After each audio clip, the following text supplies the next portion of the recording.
تخيل، موج بارتفاع مبنى وبرضه الفنجان على الترابيزة ما اتقلبش. أنا هسكت ثانيتين وأتحداك تقولي ليه الفناجين على السفن ما بتتقلبش حتى مع الأمواج الكبيرة؟ واحد. فكرت؟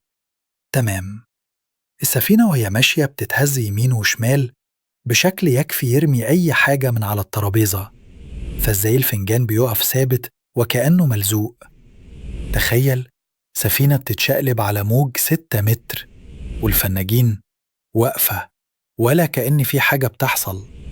المفروض تتقلب، تتدحرج، تطير، بس اللي بيحصل هو العكس تماما.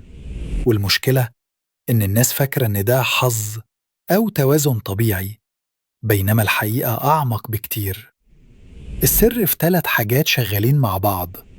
تصميم السفينة نفسه بيمتص الاهتزازات قبل ما توصل للترابيزة.